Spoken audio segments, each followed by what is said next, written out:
Meus irmãos, gostaria de saudar a todos com a graça do nosso Senhor Jesus Cristo. Gostaria de saudar a minha igreja presbiteriana Ebenezer e também saudar a igreja presbiteriana Aliança em Limeira, do reverendo Jailson. E agradeço muito ao convite e à confiança do reverendo Jailson e também do conselho da igreja presbiteriana de Limeira para que eu gravasse esse sermão para a edificação dos irmãos aí na igreja durante esse período de férias do reverendo Jailson. Deus dê a ele aí um bom descanso esses dias para que volte mais revigorado para servir ao Senhor. Então é uma grande satisfação, um grande privilégio poder transmitir esse sermão para os irmãos, tanto aqui da minha igreja, como da Igreja Presbiteriana em Limeira. Que Deus abençoe ricamente a vida de cada um através da meditação que nós vamos fazer na palavra do Senhor. Então, meus irmãos, eu gostaria de hoje refletirmos na palavra de Deus e nós vamos fazer isso no Salmo 46. Salmo 46.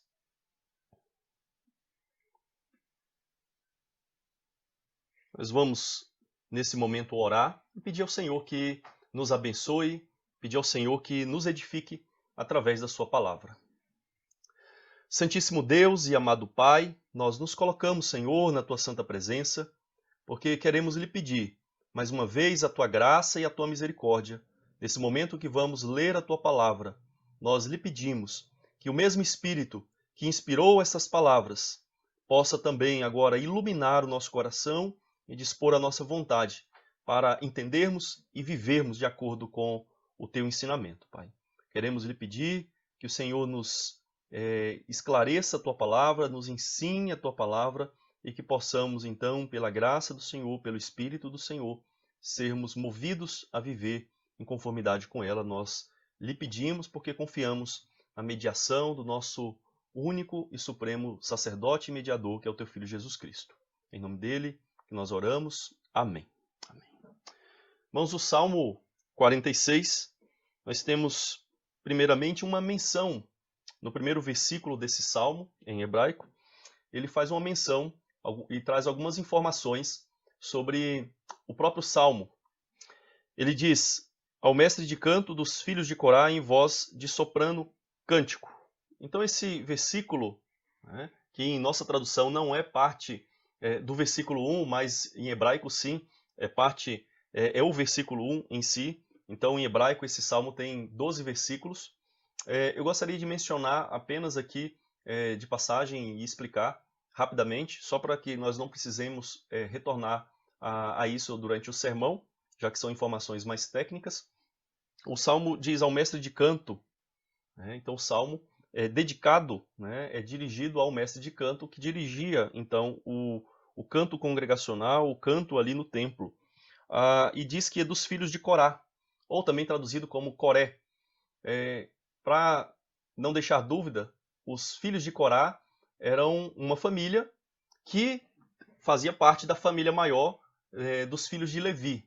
Então eram parte da família maior dos filhos de Levi, aí, nesse caso, descendentes de Corá ou Coré. Então eles eram levitas, eram parte ali da família maior sacerdotal. Havia os levitas e havia os sacerdotes propriamente dito, e os levitas ou filhos de Levi auxiliavam em várias funções, guarda, tesoureiro, e entre elas o canto ali no templo. E é o caso aqui dos filhos de Corá. Provavelmente foram eles que compuseram esse cântico inspirado, e é dito como que ele deveria ser cantado. É dito que é em voz de soprano, conforme a nossa tradução, e afirma também que ele é um cântico. Ele é um cântico. Esse salmo é uma forma de cântico. Então, irmãos, após fazermos essa breve consideração, com aspectos mais técnicos aqui, do Salmo, nós vamos fazer a leitura agora do Salmo propriamente dito, do verso 1 ao verso 11, diz assim a palavra do Senhor. Deus é o nosso refúgio e fortaleza, socorro bem presente nas tribulações. Portanto, não temeremos, ainda que a terra se transtorne e os montes se abalem nos seios dos mares, ainda que as águas tumultuem e espumejem, e na sua fúria os montes estremeçam. Há um rio cujas correntes alegram a cidade de Deus, o santuário das moradas do Altíssimo. Deus está no meio dela, jamais será abalada. Deus a ajudará desde o romper da manhã. Bramam nações, reinos se abalam. Deus faz ouvir a sua voz, e a terra se dissolve. O Senhor dos exércitos está conosco. O Deus de Jacó é o nosso refúgio. Venham contemplar as obras do Senhor, que tem feito desolações na terra. Ele faz cessar as guerras até os confins do mundo. Quebra o arco e despedaça a lança. Queima os carros no fogo. Aquietem-se e saibam que eu sou Deus. Sou exaltado entre as nações, sou exaltado na terra. O Senhor dos exércitos está conosco. O Deus de Jacó é o nosso refúgio. Amém. Amém. Meus irmãos, eu gostaria de fazer uma pergunta muito pessoal para vocês. Uma pergunta muito pessoal a cada um. Cada um responda aí no seu coração, cada um faça uma reflexão com base nessa pergunta. Quais foram os pensamentos e sentimentos que vieram ao seu coração durante essa pandemia? O que você pensou? O que você sentiu? Quais foram os sentimentos que brotaram no seu coração? Você se sentiu com medo? Você se sentiu aflito? Quem sabe você possa ter sentido pavor diante de tudo aquilo que nós passamos e ainda passamos no passado e passamos no presente. Quem sabe você ficou ansioso. Quem sabe você até mesmo pode ter ficado paralisado, sem saber como agir, meio que atônito diante de toda essa crise, diante de todas as informações que vinham à sua mente pela televisão, pela internet, pelo WhatsApp e por todos os outros meios. Quais foram os sentimentos? O que você pensou? Quais foram as suas preocupações? Será que você ficou preocupado com a sua própria vida? Será que você ficou pensando que você poderia contrair essa doença e ficar acamado no hospital, em estado grave? Ou mais ainda, quem sabe você preocupou-se com a vida de alguém que você ama e você ficou então pensando nessa possibilidade e quem sabe até mesmo se preparando para uma situação como essa se viesse a acontecer. Irmãos, o fato é que essa pandemia despertou muitos tipos de pensamentos e sentimentos em nosso coração. É natural, quando nós passamos por momentos de crise, momentos de aflição, que vários sentimentos, quer sejam momentâneos, quer sejam duradouros, venham ao nosso coração. É natural que em uma situação assim, muitos pensamentos assaltem a nossa mente e nos façam ficar pensando e preocupados com tudo aquilo que está acontecendo, aquilo que está me ameaçando e te ameaçando. E esse salmo, queridos, esse salmo tem uma mensagem maravilhosa, uma mensagem confortadora para qualquer tempo de aflição. Esse salmo foi composto tendo como pano de fundo um momento, ou quem sabe momentos de aflição do povo de Deus. Alguns momentos históricos pelos quais o povo de Deus passou. Estudiosos consideram a séria possibilidade de que o pano de fundo real, histórico, desse salmo seria o cerco de Senaqueribe a Jerusalém. Senaqueribe, no ano 701, desce do norte e vem então, conquista o reino do norte, Israel, e também por causa da rebelião, da insurreição do rei Ezequias, ele então avança sobre Judá e conquista muitas cidades fortificadas do reino do sul, do reino de Judá. Então Senaqueribe chega às portas de Jerusalém, envia os seus mensageiros, envia parte do seu exército a Jerusalém para ameaçar o rei Ezequias, Isaías e outros daquele período. Então muitos consideram que essa seria a situação histórica por trás desse Salmo dos Filhos de Corá ou Coré. Você pode ler detalhadamente, depois eu peço que você faça isso com calma. Leia Isaías, capítulo 36 e 37, ou 2 Crônicas 18 e 19, que você vai ter uma narrativa bem detalhada daquilo que aconteceu com o cerco de Senaqueribe a Jerusalém e da aflição pela qual eles passaram ali naquela situação. Também tem um resumo mais tardio, bem posterior àquela época, em 2 Crônicas, capítulo 32, é um resumo mais breve do que o de Isaías, é uma narrativa mais breve do que Isaías e 2 Reis. Contudo, irmãos, embora é possível, é provável que esse seja o contexto ou pano de fundo histórico que motivou, deu origem a esse belo cântico nesse Salmo 46, a gente deve se lembrar que a música e a poesia são escritas de forma ambígua, de uma forma dúbia, de uma forma que possa ser usada e aplicada em vários outros contextos. Então, por causa dessa forma genérica ou dessa forma ambígua, com figuras de linguagem, como normalmente a música e a poesia são escritas e compostas, é difícil a gente determinar que esse foi realmente o contexto. Mas uma coisa é um fato, que esse salmo que é um cântico, como ele mesmo nos informa, ele foi escrito, composto, tendo como pano de fundo alguma aflição. E aqui está uma grande aplicação para nós. A poesia, a música, ela se aplica em vários contextos. Nós conseguimos ouvir uma música, mesmo que nós saibamos que ela foi composta tendo como pano de fundo alguma situação específica, algum fato histórico específico, mas ela é composta de uma forma que, mesmo em outros contextos, você consegue ouvir aquela música e você consegue aplicar a uma situação semelhante à que você tem vivido. É o caso desse salmo, irmãos. Portanto, esse salmo foi composto, foi forjado numa fornalha de aflição, em momento de tribulação, em momento de sofrimento do povo de Deus. E nesse sentido é interessante observar o que o maestro Monteiro afirma. Ele diz: de grandes ameaças e sofrimentos nascem os nossos melhores hinos.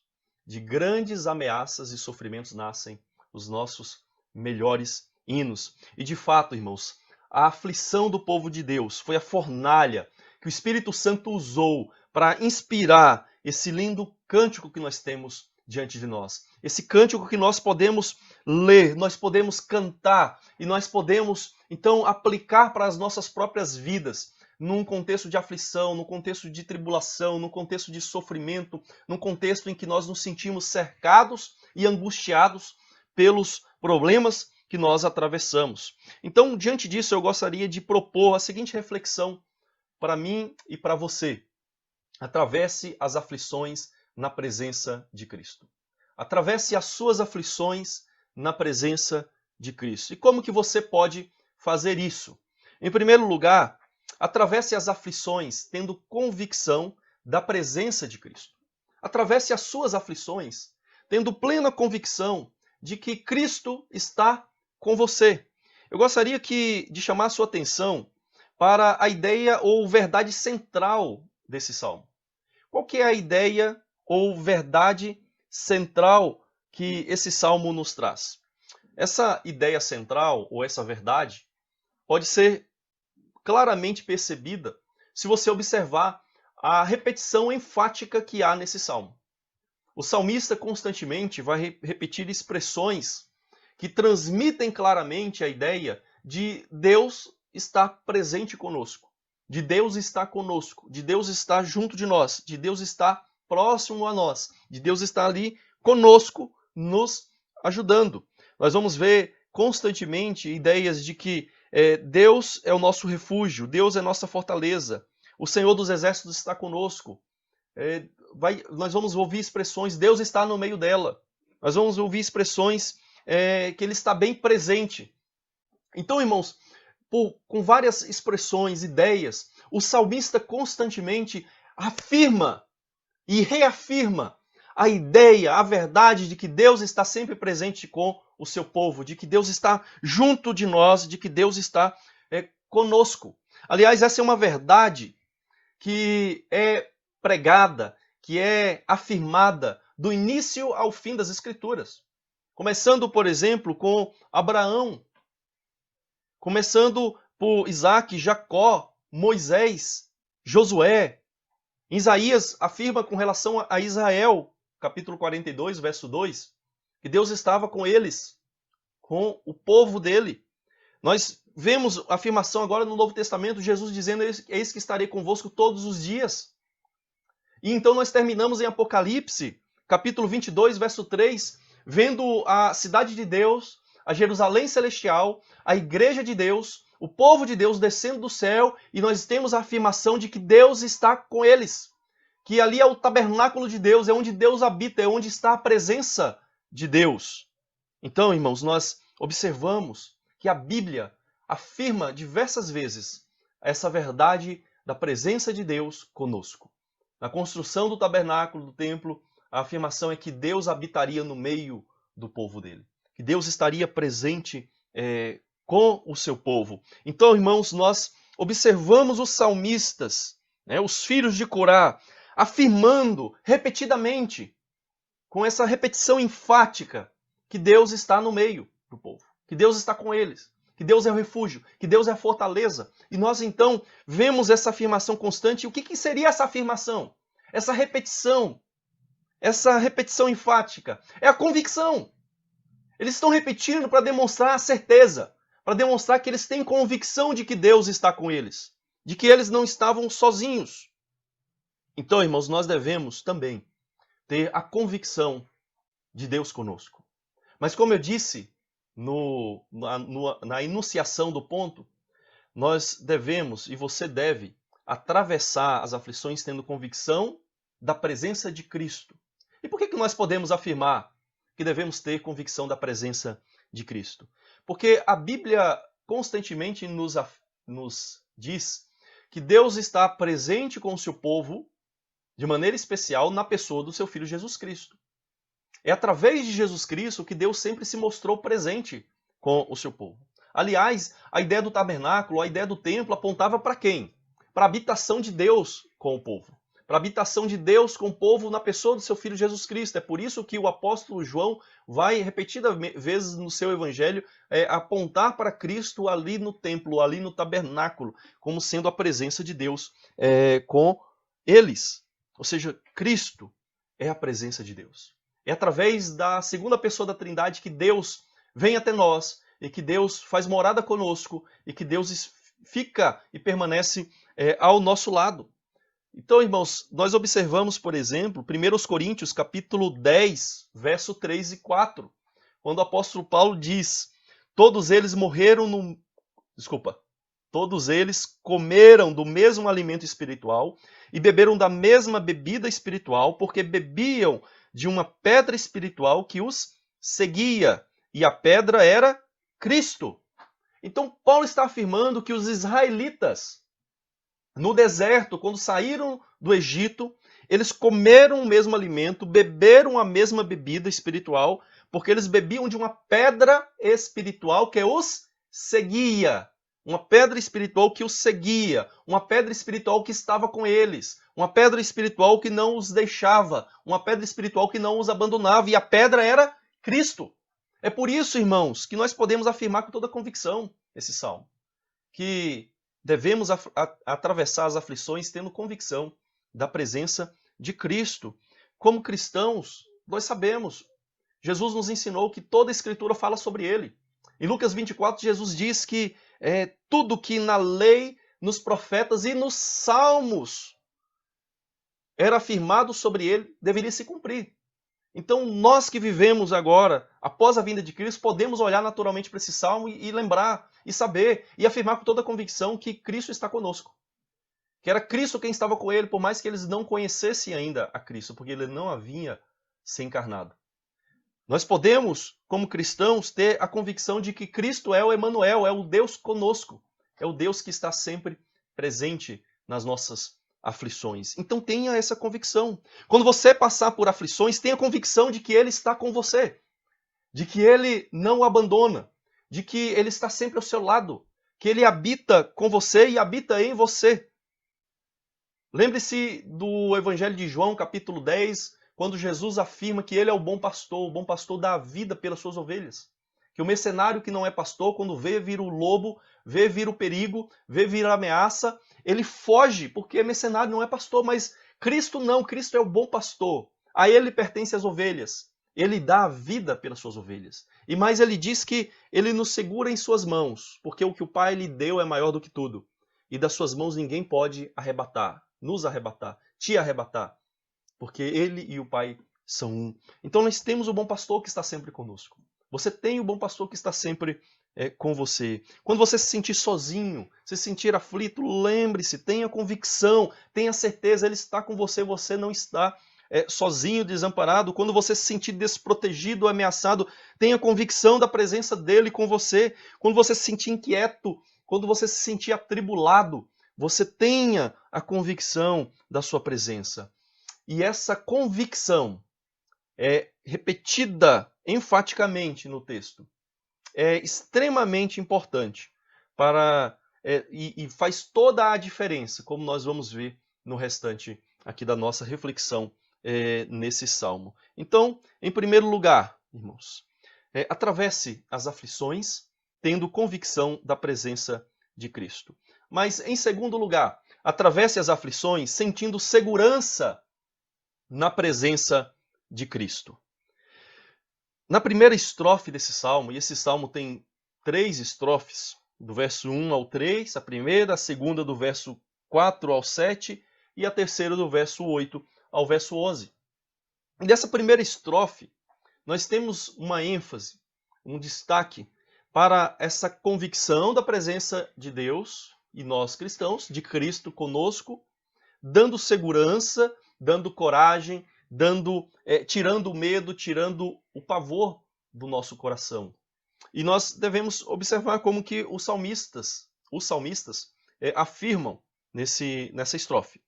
Deus é nosso refúgio e fortaleza, socorro bem presente nas tribulações, portanto não temeremos, ainda que a terra se transtorne e os montes se abalem nos seios dos mares, ainda que as águas tumultuem e espumejem, na sua fúria os montes estremeçam. Então veja que os salmistas, os filhos de Corá, afirmam categoricamente que o fato deles saberem, deles terem a convicção de que Deus era o refúgio, Deus é a fortaleza, Deus estava bem presente nas tribulações, portanto, é a consequência lógica de nós termos a convicção de que Cristo está presente conosco, de que o Filho de Deus, o Divino Filho, Deus está conosco. Essa convicção tem que ter consequências práticas, consequências para a nossa vida, como tinha para a vida dos filhos de Corá. Portanto, não temeremos. Portanto, não temeremos ainda que a terra se transtorne, os montes se abalem nos seios dos mares, ainda que as águas tumultuem, espumejem, e na sua fúria os montes estremeçam. Veja que nós temos a ideia de montes, de terra, sendo abalados. Ele diz que a terra e os montes são as coisas mais sólidas, são agora destruídas pelas águas. É como se o salmista aqui estivesse pintando diante de nós uma grande catástrofe natural. São terremotos, são maremotos, são inundações que nos assaltam. Será que o salmista está falando literalmente de maremotos, de terremotos, de inundações? Será que é isso que ele estaria nos falando? Obviamente, né, como toda poesia, ela é genérica, mas ela usa também figuras de linguagem. E nem sempre as figuras de linguagem são literais. É claro que nós podemos, justamente pela forma como é escrito, aplicar, obviamente. Se a sua tribulação, a minha tribulação, é de fato uma inundação literal, é um terremoto, é um maremoto, são situações de catástrofes naturais, claro que nós podemos aplicar.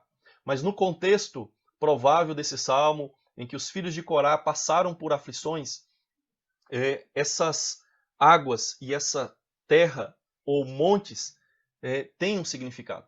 Apontam para algo além das próprias palavras. E qual que seria então o contexto? Como nós falamos no início, provavelmente essa terra e esse monte, esses mares, essas águas turbulentas apontam para a situação em que eles estavam vivendo diante do cerco do rei Senaqueribe. Lembre-se que terra, montes, representam o quê? Lugares sólidos. Montes, normalmente na Bíblia, representam reinos, povos, cidades. Jerusalém constantemente é referida como sendo o monte de Deus, o monte Sião. E as águas e mares, ou melhor, águas turbulentas e mares agitados, constantemente na Bíblia apontam para povos, povos hostis, reinos inimigos. Nós vamos ver isso, por exemplo, no Salmo 144, nós vemos isso no Salmo 65. Em Isaías capítulo 8, nós vemos também justamente apontando para a Assíria, ali simbolizada pelo rio Eufrates, vindo como uma grande inundação e conquistando cidades e derrubando tudo e chegando até o pescoço daqueles moradores de Judá. E nós vemos isso em Apocalipse, em que águas representam povos. Então, irmãos, o que os salmistas, os filhos de Corá, estão colocando diante de nós é a ameaça dos assírios, como Isaías capítulo 8 realmente registra. Que os assírios, como águas que tumultuam, águas que espumejam, que vêm inundando e vêm derrubando cidades, vêm derrubando reinos, vêm conquistando tudo e derrubando tudo à sua frente. E veja como que eles colocam toda essa ameaça, toda essa situação. Eles dizem ainda que, duas vezes, ainda que, ainda que. Ou seja, essa repetição, esse ainda que representa a pior situação que eles poderiam viver. A pior ameaça, a pior aflição que eles poderiam passar. Irmãos, para nós que não conhecemos guerra, não conhecemos o que é um sítio de uma cidade, como acontecia na antiguidade, essas coisas podem não parecer tão importantes. Mas para aqueles homens, para os filhos de Corá, para o rei Ezequias, para Isaías, a pior aflição daquele tempo não seria simplesmente você pegar uma enfermidade, você morrer, ou você ter um parente que morreu, como é constante no nosso mundo razoavelmente pacífico. Não, irmãos. A pior situação que eles poderiam viver era o cerco de uma cidade. Porque durante o cerco de uma cidade, eles ficavam presos na cidade. Eles não podiam sair, ninguém podia entrar no seu exército inimigo, né, se eles não recuassem. E eles ficavam presos naquela cidade e o exército inimigo se acampava, fazia trincheiras, colocavam estacas para que ninguém saísse dali. E o povo então passava por grande aflição. Se aquele povo muitas vezes fosse conquistado, eles seriam transformados em escravos. As mulheres, as filhas seriam torturadas, abusadas, seriam mortos. Eles iam passar por situações difíceis. Mas o ainda que do salmista é ainda pior. Porque não era simplesmente o cerco de uma cidade, porque cada reino, cada nação agia de uma maneira. Os babilônios, quando conquistavam um reino, embora eles fossem maus, ímpios, eles tratavam, de certa forma, os seus conquistados diferente. Eles faziam eles escravos, mas eles tentavam assimilar, mudar a cabeça, mudar a cultura e fazer com que aquelas pessoas conquistadas fizessem parte do seu reino. Já os assírios eram ímpios, duplamente ímpios. Você vai encontrar aqueles alto-relevos das esculturas antigas na própria Assíria e você vai ver ali figuras da forma como os assírios tratavam aqueles que eram conquistados. Eles cortavam os membros, cortavam a orelha, cortavam o nariz, cortavam a língua fora. Eles furavam e cegavam as pessoas. Eles espetavam as pessoas, empalavam as pessoas e deixavam elas penduradas para morrer, da onde aí posteriormente se origina e varia a crucificação.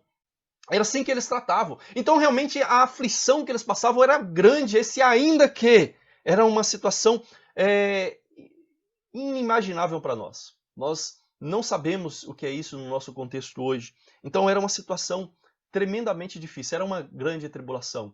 Eram de fato águas que espumejavam, águas que viam destruindo tudo. É por isso que lá em 2 Crônicas 32:18 é dito que o exército assírio, né, os mensageiros do rei Senaqueribe, eles clamavam, ele diz assim, clamaram os servos, né, do rei Senaqueribe em alta voz, em judaico, contra o povo de Jerusalém, que estava sobre o muro para os atemorizar e os perturbar para tomarem a cidade. Então o exército estava ali fora, gritando, ameaçando, falando em judaico para que eles entendessem. Os judeus ainda pedem, ele não fale em hebraico, fale em aramaico que nós entendemos, mas não fale em hebraico para o povo não ouvir. Não, nós vamos falar assim. Você acha que nós somos enviados aqui apenas para falar para vocês ou foi para falar para todos que estão em cima do muro? Todos que estão ouvindo, para saber o que vai acontecer com eles, que eles irão morrer de fome, de sede. Ou seja, eles estavam lá como águas, tumultuando, espumejando, tentando assustar, tentando amedrontar para tomarem a cidade. É assim que eles estavam agindo. E é por isso que lá em 2 Crônicas 32 é dito assim. 2 Crônicas 32, 7 e 8. Sede fortes e corajosos. Não temais, nem vos assusteis por causa do rei da Síria, nem por causa de toda a multidão que está com ele. Porque há um conosco maior do que está com ele. Com ele está o braço de carne, mas conosco o Senhor nosso Deus para nos ajudar e para guerrear nossas guerras. O povo cobrou ânimo com as palavras de Ezequias, rei de Judá. Então veja que de um lado você tem as águas tentando assustar. Você tem um exército tentando te assustar. Mas do outro lado você tem o rei dizendo, não se assustem. Não se atemorize com essas palavras, com essas águas que tumultuam e espumejam. Não se assustem com toda a multidão que está com ele. Porque há um conosco maior do que está com ele. Ou seja, Ezequias está dizendo, há um que está conosco, que está aqui com nós. E nós não podemos, então, temer. Não tenham medo. Com ele está o braço de carne, mas conosco está o Senhor nosso Deus para nos ajudar a guerrear nossas guerras. Ou seja, Deus estava presente. E ao longo da história, irmãos, nós vemos sempre Cristo presente, cuidando do seu povo. Quem foi que apareceu a Moisés na sarça ardente? Quem era aquele anjo de Yahvé, anjo de Jeová, o anjo de Javé que apareceu na sarça ardente? Que normalmente as nossas traduções, para nos ajudar, apontam, colocando ali o anjo em maiúsculo, para mostrar o quanto que era distinto de uma criatura, um anjo normal. Ou seja, era o mensageiro divino, era o próprio Deus. Tanto é que é isso que o texto diz, que Moisés estava virando para ver Deus no meio da sarça. Era o próprio Deus que estava ali, na pessoa do seu filho Jesus Cristo. Quem que estava na fornalha ardente com os amigos de Daniel? Quem é aquele que o rei de Babilônia afirma que era semelhante ao filho dos deuses? Quem é aquele que se movia ali também num contexto de aflição do povo de Deus, em Apocalipse 1, que João viu movendo-se e andando entre os candeeiros? Ou seja, Cristo sempre na história caminhou e andou com o seu povo e socorreu o seu povo no meio das aflições. É por isso que Cristo, no Evangelho de João, capítulo 14, verso 27, ele diz que ele diz, não se turbe o vosso coração, nem se atemorize. Ele também afirma, no mundo vocês vão passar por aflições, mas tenham bom ânimo, eu venci o mundo. Ou seja, quando nós sabemos que Cristo está conosco, nós podemos nos sentir seguros. E sentindo-nos seguros com essa convicção, nós podemos lançar fora o nosso medo, o nosso temor, o seu temor. E eu gostaria de fazer uma outra pergunta para você. Qual é o seu ainda que? O ainda que do rei Ezequias, dos filhos de Corá, de Isaías, era um cerco. O cerco da maior potência e da potência mais cruel daquele tempo, a Síria. Esse era o ainda que deles. E eles disseram, ainda que isso aconteça, ainda que os assírios acampem contra nós, nós não temeremos. Mas e o seu ainda que? Como eu disse, nós não sabemos o que é guerra. Nós não sabemos o que é um sítio. Para nós hoje, o ainda que seja a perda da saúde.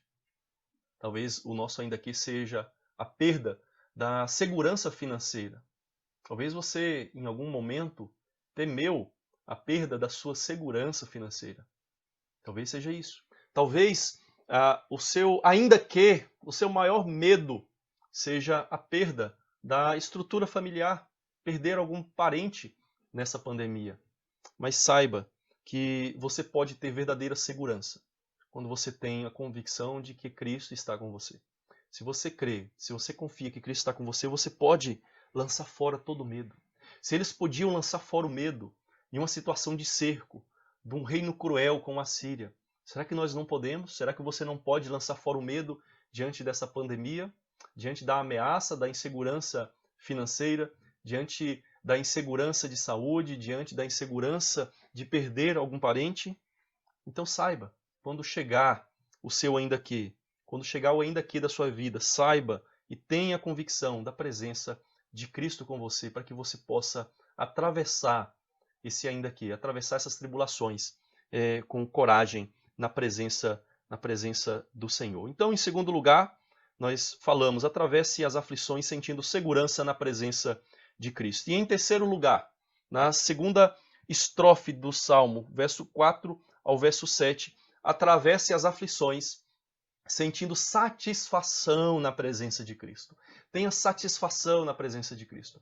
Creia que Cristo está presente, Cristo está com você. É o que essa estrofe enfatiza. Ela enfatiza a presença de Deus, como já dissemos em todo o Salmo, mas enfatiza que essa presença agora é o que nos dá satisfação, é o que satisfaz as nossas necessidades, é o que satisfazia as necessidades daquele povo cercado ali em Jerusalém. Eu gostaria de fazer um exercício com você de imaginação. Eu sou formado, né, em curso técnico como eletricista e às vezes eu gosto de fazer algumas invenções e fazer algumas experiências. Então, imagine que eu consiga ter uma ideia de inventar uma máquina do tempo e eu te coloco nessa máquina do tempo. E então você entra nessa máquina do tempo e então você é transportado para o ano 701 a.C. E a máquina do tempo, por obra assim, do acaso, te colocou dentro de Jerusalém. E está lá os servos de Senaqueribe, diante das muralhas de Jerusalém, ameaçando a cidade. Está ali o exército inimigo, a maior potência do mundo cercando a sua casa. E você está lá, dentro da cidade, com o exército inimigo lá fora, com a potência inimiga te cercando, te ameaçando de todos os lados. Aí você pensa, olha, nós temos uma grande muralha. O rei Ezequias foi inteligente, foi sábio, e quando ele sabia que o rei Senaqueribe viria atacá-lo, porque ele se revoltou e não se sujeitou ao rei Senaqueribe, ele então completou a muralha, fechou a muralha, tampou as fontes que estavam externas à muralha, e a muralha então está inteira, você pensa. Você pensa, eu tenho um exército também aqui para me defender. Só que o exército lá fora é pior, é maior, é cruel, é mau, é pior do que tudo nesse mundo. E você pensa então, esse cerco vai demorar. E como acontecia em muitos contextos de guerra na antiguidade. O cerco demorava meses, às vezes anos, como aconteceu, por exemplo, com Jerusalém no ano 70, quando ela caiu. Foram anos dos romanos sitiando a cidade de Jerusalém, até que ela então caísse no ano 70 nas mãos dos romanos e tudo ali fosse destruído, a cidade, o templo. E você está dentro da cidade. Você está vendo o exército lá fora gritando e você pensa, esse cerco vai demorar.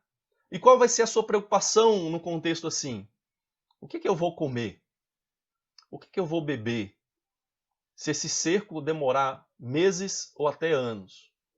Como é que eu vou sobreviver aqui? Será que vai ter alimento para mim? Será que vai ter alimento para minha família? Será que terá água suficiente para toda a população dessa cidade durante esse cerco? Irmãos, essa era a situação que eles passavam. Essa era a situação que Ezequias passou. E de fato, nós temos o registro que a arqueologia encontrou de um relato do próprio rei Senaqueribe. Há relatos externos à Bíblia, comprovados do próprio rei Senaqueribe, encontrados ali na região da Assíria, em que o rei Senaqueribe afirma o seguinte sobre o cerco de Jerusalém. Ele afirma sobre o rei Ezequias: ele mesmo eu fiz prisioneiro em Jerusalém, na sua residência real, como um pássaro numa gaiola. Então o rei Senaqueribe afirma, com todas as letras, a Ezequias: eu fiz ele prisioneiro no seu próprio palácio, como um pássaro numa gaiola. Ou seja, eu cerquei esse homem. Ele ficou preso ali em Jerusalém, no seu palácio, acuado, preso como um pássaro nas grades. Essa era a situação que eles viviam. E é por isso, então, e aqui eu chamo a sua atenção, que esse rio é importante. Quando o texto diz, há um rio cujas correntes alegram a cidade de Deus, isso aqui é extremamente importante nesse contexto de cerco. Porque você precisava de água para beber. Você precisava de alimento. Você precisava de alguma coisa para satisfazer as suas necessidades. É isso que um povo sitiado precisava. E o rei Ezequias, com a sabedoria de Deus, a sabedoria que Deus deu a ele, quando ele sabia que o rei Senaqueribe viria, ele pensou, está registrado em 2 Crônicas, em Isaías, em 2 Reis, ele pensou, por que eu vou deixar essas fontes de água aí dando sopa fora da cidade de Jerusalém? Por que o rei Senaqueribe vai vir e vai encontrar esse tanto de água aí?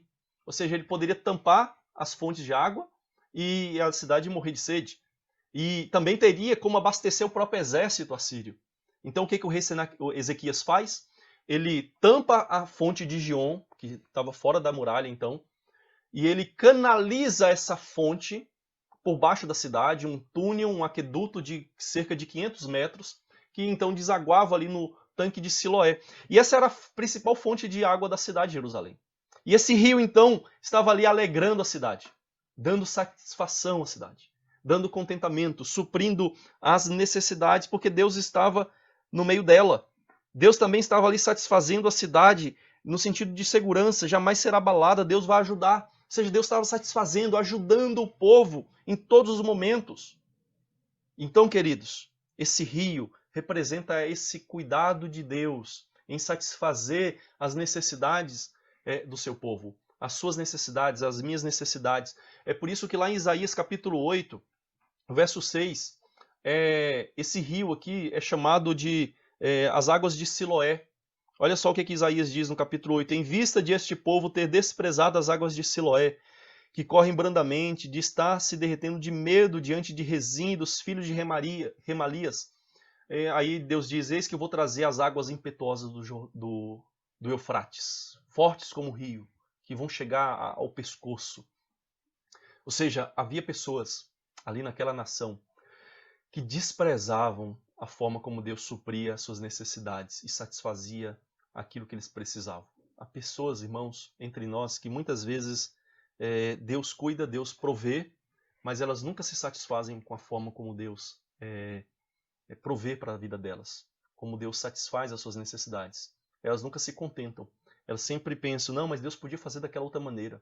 Ah, mas Deus deu só esse riachinho aqui, essa fontinha. Não era um rio, irmãos. Ele chama de rio aqui, mas é um exagero, né? Era uma fonte. Era um aqueduto que corria por baixo da cidade de Jerusalém. Então, muitas vezes nós somos assim. Nós não nos contentamos com essa pequena fonte. Nós queremos um rio como o Eufrates. Queremos um rio como o Tigre, que a Assíria tinha. Né? Nós não queremos uma fonte tão discreta correndo por baixo da cidade. Não. E aqui também há um contraste. Há um contraste muito grande entre as águas do verso 2 e 3 e o rio do verso 4. Você tem, por um lado, as águas que causam medo no verso 2 e 3. Mas do outro lado você tem um rio que alegra no verso 4. As águas que causam medo, pânico, é o exército inimigo. As águas que alegram é a providência de Deus em suprir as necessidades do povo dele. De um lado você tem águas destruidoras que destroem montanhas, que destroem a terra, abalam a terra. Do outro você tem uma água, um rio que sustenta o povo. Do outro lado você tem as águas barulhentas que tumultuam, que espumejam. E do outro você tem águas silenciosas que alegram a cidade de Deus. Águas discretas, tênues, que corriam por baixo da cidade, que ninguém conseguia ouvir e não conseguia perceber que estava ali presente. Era fácil passar despercebido que havia suprimento ali naquela cidade. É por isso que Calvino, quando ele olha para isso, ele diz que ainda que o socorro de Deus venha para nós, venha em nosso auxílio como fluir de serenos ribeiros, de forma secreta, de forma tênue. No entanto, Deus nos comunica mais tranquilidade mental do que se todo o poder do mundo fosse acumulado em nosso auxílio. Ou seja, essa é a providência secreta de Deus, que está suprindo as necessidades do povo. E por isso que na Nova Jerusalém também há um rio, que vem da presença de Deus, que vem da presença de Cristo. Do trono de Deus e de Cristo há um rio na Nova Jerusalém, Apocalipse 22, verso 1 e 2, que então corria e dava vida à cidade, supria as necessidades, supre, melhor dizendo, as necessidades espirituais da sua cidade santa, a Nova Jerusalém. Então esse rio aqui no Salmo, ele aponta também para nós, para o rio espiritual que flui do trono de Deus e do Cordeiro, que é o Espírito Santo, suprindo as nossas necessidades, como João Calvino mesmo reconhece. E Jesus diz: quem crê em mim, como diz a Escritura, do seu interior fluirão rios de água viva. Cristo sempre está conosco, suprindo as nossas necessidades, satisfazendo o nosso coração, nos dando sentido, nos dando propósito, nos dando alegria, mesmo em meio às piores tribulações. Irmãos, nós nunca passamos por um cerco de guerra. Você nunca passou por um cerco de guerra, nem eu jamais passei por um cerco de guerra. Mas nós vivemos, sim, momentos bem semelhantes, momentos análogos a um sítio, a uma guerra. Nós não vimos, por exemplo, toques de recolher nesses últimos dias. Nós não vimos nesses últimos dias uma corrida frenética para o supermercado. Eu fui para o supermercado estocar coisas, irmãos. Creio que você também fez isso. Nós não vimos, por exemplo, em muitos lugares, escassez de alimento, escassez de água. Nós vivemos momentos bem semelhantes. É claro que nós não podemos exagerar a situação angustiante que eles passavam com a nossa, mas há uma boa analogia entre o que nós passamos e o que eles passaram naquele tempo. Então, saiba, Deus está presente suprindo as nossas necessidades. Em momentos assim, nós não podemos nos esquecer. Nós temos que ser responsáveis, sim, comprar o que nós podemos no supermercado, abastecer a nossa despensa, mas não podemos esquecer, acima de tudo, de abastecer a convicção da presença de Cristo conosco. Lembrar que Ele está presente, nos satisfazendo, nos dando aquilo que nós necessitamos. Nós devemos nos lembrar daquilo que o apóstolo Paulo diz na carta aos Filipenses, capítulo 4, que ele aprendeu o segredo, o mistério do contentamento. Aprendeu a viver contente em toda e qualquer situação. Aprendeu a viver em abundância ou em escassez. Então aprenda também. Tenha contentamento na presença do Senhor, que está contigo. Talvez você tenha ficado preocupado em perder, quem sabe, o seu emprego. E você pensando, como é que eu vou me satisfazer? Como é que vai ficar as minhas necessidades? Como que ficarão os meus compromissos? Se eu perder a minha renda, ou se a minha renda for reduzida, saiba, Cristo está presente. Ele vai nos satisfazer, mas nós precisamos ter contentamento como o apóstolo Paulo tinha, que sabia estar contente na abundância e na escassez. Ele sabia estar contente em toda e qualquer situação. Não sejamos como o profeta Isaías registra no capítulo 8, aquelas pessoas que olhavam para a fonte de Gion, as águas de Siloé, e desprezavam aquelas águas, silenciosas, calmas. Não era um rio abundante como o Jordão, ou muito menos como o Eufrates e o Tigre. Não seja como eles, que desprezavam a forma. Porque muitas vezes, irmãos, Deus vai nos suprir como diz Calvino, né? Como o fluir de serenos ribeiros, de forma secreta, de forma tênue, de forma imperceptível. E se nós ficarmos ouvindo o barulho das águas lá fora, nós não vamos perceber a forma como Deus está suprindo. Se nós ficarmos olhando para os problemas, simplesmente esquecer de Deus, nós não vamos ouvir e ver e perceber como que Deus está nos sustentando. Talvez você tenha ficado nessa pandemia preocupado com o sustento da sua família. Saiba, Deus está suprindo as nossas necessidades. Talvez você tenha ficado se perguntando e preocupado com a sua própria sobrevivência. Saiba, Cristo está presente, Ele vai te suprir conforme a vontade e o poder dEle. Então descanse na presença dEle com você. Saiba que Cristo supre sempre as suas necessidades na sua presença. Mas Ele supre da maneira dEle. Ele vai suprir, nem sempre com um rio abundante como o rio Eufrates. Muitas vezes vai ser com as águas de Siloé que correm brandamente, que correm secretamente. Você precisará de discernimento espiritual para ver que Deus está ali ao seu lado, mesmo em meio às piores situações da sua vida. Então aceite o modo como Deus trata e supre a sua vida. Mas em último lugar, em quarto lugar, atravessa as aflições sentindo paz na presença de Cristo. A terceira estrofe nos comunica essa verdade que a presença ou a certeza de que Ele está conosco nos dá paz. Quando o texto diz no verso 8, venham contemplar as obras do Senhor que tem feito desolações na terra. Ele faz cessar as guerras até os confins do mundo, quebra o arco e despedaça a lança, queima os carros no fogo, aquietem-se e saibam que eu sou Deus, sou exaltado entre as nações, sou exaltado na terra, o Senhor dos exércitos está conosco, o Deus de Jacó é o nosso refúgio. Então veja que aqui também, nesse contexto de convicção de que Deus está presente, eles percebem que a presença de Deus trouxe a eles paz. Paz. Deus fez cessar a guerra. Deus fez cessar o tumulto das águas lá fora.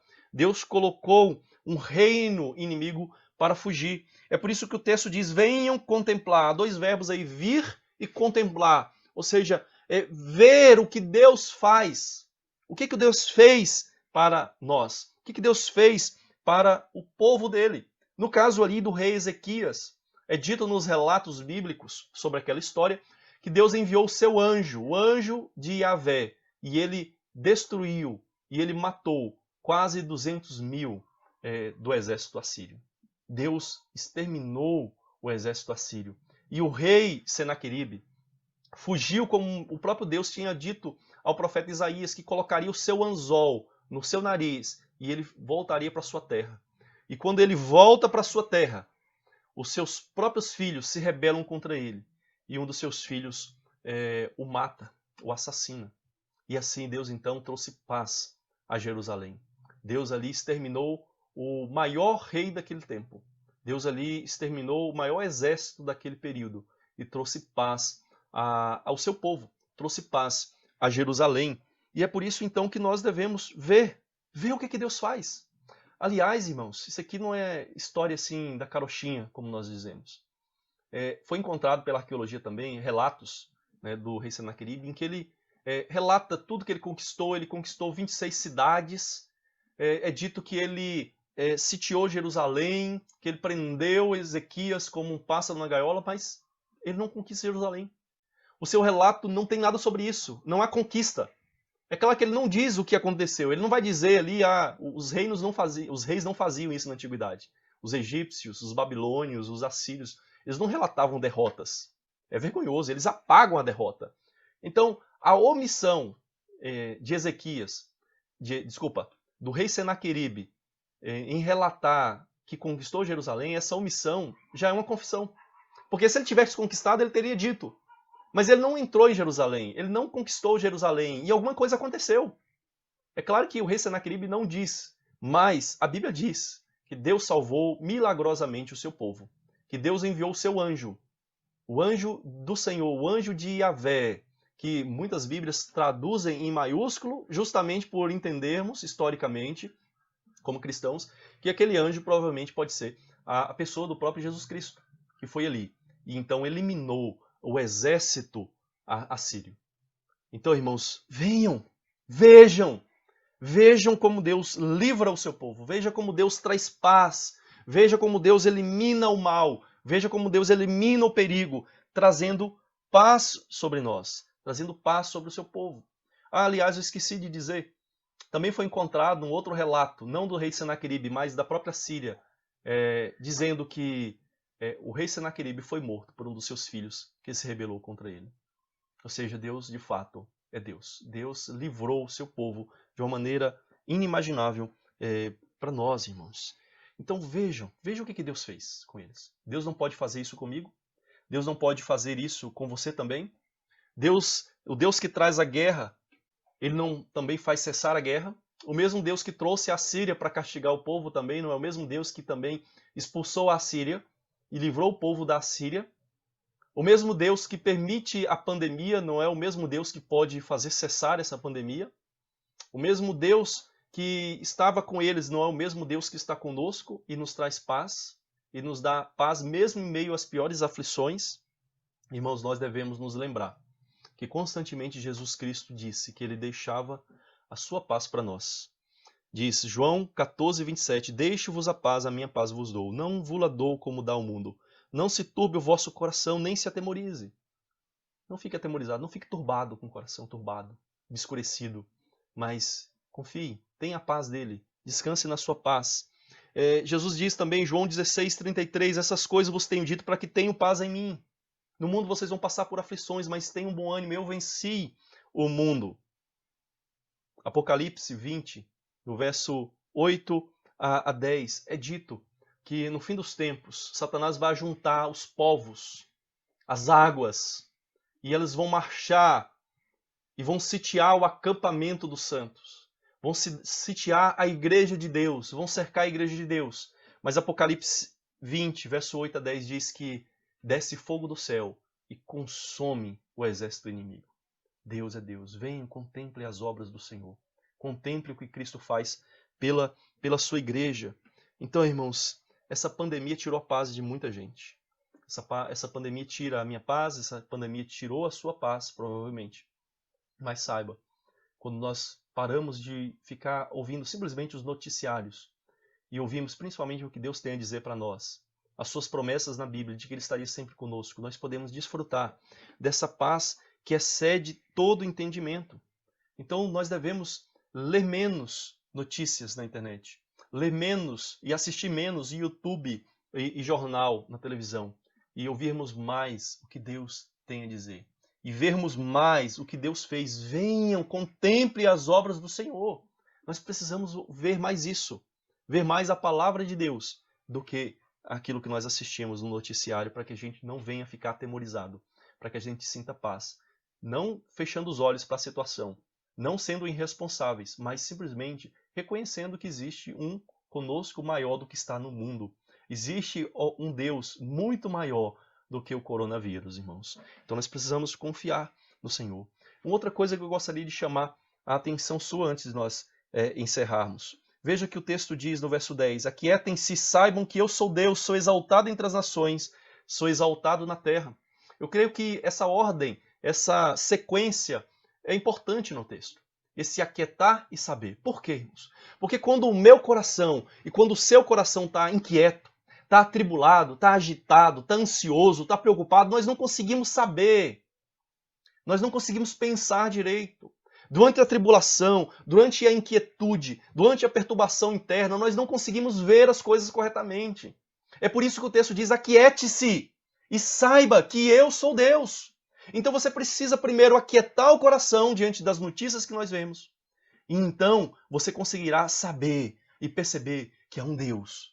Porque enquanto você escutar as águas que tumultuam e espumejam lá fora, você não vai conseguir ver o que Deus faz por você. Você não vai ver o Deus presente com você. Então, aquiete-se e saiba que o Senhor é Deus. E que o Senhor que é Deus está com você. Aquiete o seu coração, acalma o seu coração. Não deixe o seu coração ficar perturbado. Não se atemorize, como diz Jesus, mas aquiete-se. E saiba que o mesmo Deus que traz a guerra é o mesmo Deus que põe termo à guerra. Saiba que o mesmo Deus que trouxe o coronavírus é o mesmo Deus que extingue o coronavírus. É por isso que a palavra de Deus, através do apóstolo Paulo, em Filipenses capítulo 4, diz: alegrai-vos sempre no Senhor. Outra vez digo, alegrai-vos, seja a vossa moderação conhecida de todos os homens. Perto está o Senhor. Perto está o Senhor. Não andeis ansiosos de coisa alguma, em tudo, porém, sejam conhecidas diante de Deus as vossas petições pela oração e pela súplica com ações de graças. E a paz de Deus, que excede todo entendimento, guardará o vosso coração e a vossa mente em Cristo Jesus. Portanto, irmãos, que nós possamos saber, o Senhor está perto. O Senhor está conosco. Cristo está conosco. Ele nunca nos deixou, nunca nos deixará. Ele nunca abandona aqueles que confiam, que têm fé nele. Saiba, Cristo está presente. Então procure desenvolver essa convicção que os salmistas, os filhos de Corá, expressam através dessa repetição enfática da presença de Deus. Deus está com eles. Deus está conosco. Lembre-se, tenha convicção disso. Saiba que Ele está presente. E como que você pode desenvolver essa convicção se você não tem? Primeiramente, certifique-se de que você já conheceu a Jesus. Você conhece Jesus? Você já se entregou completamente a Ele em fé, em confiança, na sua pessoa, na sua obra, naquilo que Ele fez por nós, na cruz, daquilo que Ele faz pelas suas ovelhas? Ele é o bom pastor que dá a vida pelas ovelhas. Você confia em Cristo? Se Cristo deu a sua vida por você, você não vai confiar o restante da sua vida a Ele? Então, saiba e confie em Cristo. Certifique-se de que você crê no Salvador, que você tem fé verdadeira nele. Depois saiba que a sua presença é graciosa. Não transforme a presença de Cristo em algo meritório, porque nós pensamos, não, porque eu sou pecador, então a presença de Deus não está comigo. Não, não transforme em algo meritório. A sua presença é graciosa. Ezequias não era um rei perfeito. Ele fez coisas boas pela graça de Deus, mas ele não era um rei perfeito. Ele era um rei imperfeito. Então, saiba que a presença de Deus, de Cristo contigo, não é meritória, mas é graciosa. Segundo, relembre e confie nas promessas da Escritura. Como eu disse, desde o início ao fim da Bíblia, a Bíblia afirma que Deus habita conosco, que Deus está conosco, que Ele estará conosco todos os dias até a consumação dos séculos e, claro, por toda a eternidade. Então, leia os textos que falam sobre isso e tenha certeza dessa verdade. Aproprie-se dessas verdades, dessas promessas da Escritura. E, além disso, ore como o profeta Isaías e o rei Ezequias oraram. Ore se humilhando, ore confiando, ore se sujeitando a Deus, porque você vai perceber que Deus não te abandonou, não me abandonou, que Deus está conosco continuamente. Então ore com humildade e com quebrantamento, assim como Ezequias e o rei e o profeta Isaías oraram. Então atravesse as suas aflições com a convicção da presença de Cristo com você. Convicção essa que gera no seu coração segurança, convicção essa que gera no seu coração satisfação e convicção essa que gera no seu coração a paz de Deus, que excede todo entendimento, que guarda o seu coração e guarda a sua mente em Cristo Jesus. Então, quando você se sentir ameaçado e inseguro, sinta segurança sabendo que Cristo está presente com você. Talvez foi isso que você sentiu esses dias. Inseguro, ameaçado, mas como eles, ainda que a pior situação aconteça, eu não vou ter medo. Deus está comigo. Ele sabe o que é melhor para mim. Ele sabe o que é melhor para você. Então, tenha segurança. Tenha coragem diante das adversidades. Quando você se sentir carente, necessitado, saiba, Cristo está presente e Ele supre as suas necessidades. Não é o seu trabalho que supre as suas necessidades, é a providência de Deus. Deus te dá o trabalho, Deus tira o trabalho, Deus te dá um bom salário, Deus te dá um salário menor. Saiba que Deus é quem provê para a sua vida. Confie nele e sinta satisfação naquilo que ele te dá. Sinta satisfação na forma como ele supra as suas necessidades. Não seja como o povo de Jerusalém, como muitos ali que desprezaram as águas de Siloé, que era a provisão secreta, tênue de Deus para suprir as suas necessidades. Confie e aceite e receba a forma como Deus supra as suas necessidades. Quando você se sentir inquieto, ansioso, quando o seu coração estiver atribulado e inquieto, saiba, aquiete-se. Aquiete-se na presença do Senhor. Confie que Ele está presente e saiba que Ele é Deus. Então, não se atemorize. Fique quieto. Desfrute a paz. Não deixe essa situação tirar a sua paz, mas confie no Senhor. E eu gostaria de te lembrar aquilo que diz o maestro Monteiro: de grandes ameaças e sofrimentos nascem os nossos melhores hinos. Quem sabe essa situação que nós passamos, a situação em que você passou, os seus medos, temores, preocupações, falta de paz em alguns momentos, não redunde num grande hino de louvor e de adoração ao Senhor. E quem sabe na eternidade, um novo cântico, um novo hino não será celebrado, cantado para a adoração do Cordeiro, que sempre esteve com o povo de Deus todos os dias, nunca nos abandonou, mesmo nos momentos em que nós nos esquecemos que Ele estava presente. Que você saiba que de grandes ameaças e sofrimentos nascem os seus melhores hinos, os seus melhores cânticos de louvor, de gratidão ao Senhor nosso Deus. Vamos orar? Vamos orar encerrando essa nossa reflexão. Vamos pedir ao Senhor, mais uma vez, que nos dê convicção dessa sua presença conosco. Pai querido e Pai amado, nós nos colocamos na tua presença, Senhor, porque sabemos que o Senhor está conosco todos os dias, que o Senhor nunca nos abandonou e que o Senhor sempre nos deu a presença do teu Filho Jesus Cristo para estar conosco, para nos socorrer, para nos salvar, tanto das dificuldades dessa vida, como principalmente salvar-nos da perdição causada pelo pecado. Por isso, Pai, que o Senhor nos dê certeza da presença do teu Filho Jesus Cristo conosco, que a nossa vida seja centralizada nele, que a nossa vida seja de fato cristocêntrica, porque Cristo sempre está ao nosso lado, sempre está nos amparando. Ele é o nosso refúgio, Ele é a nossa fortaleza contra todo o mal, contra o pecado, contra a ira justa que nós merecemos por causa da nossa pecaminosidade. Pai, que cada um que está nos ouvindo possa de fato ter essa convicção, possa se apropriar dessas promessas da Tua Palavra e ter a certeza de que o Senhor sempre esteve e estará com o seu povo. E nós podemos ter essa convicção. Abençoe o Teu povo. Dê essa certeza, Pai, para que descansem em Ti, para que confiem em Ti, conforme diz a Tua Palavra. Nós te pedimos, confiados na mediação daquele que é sempre presente conosco, Jesus Cristo. Amém.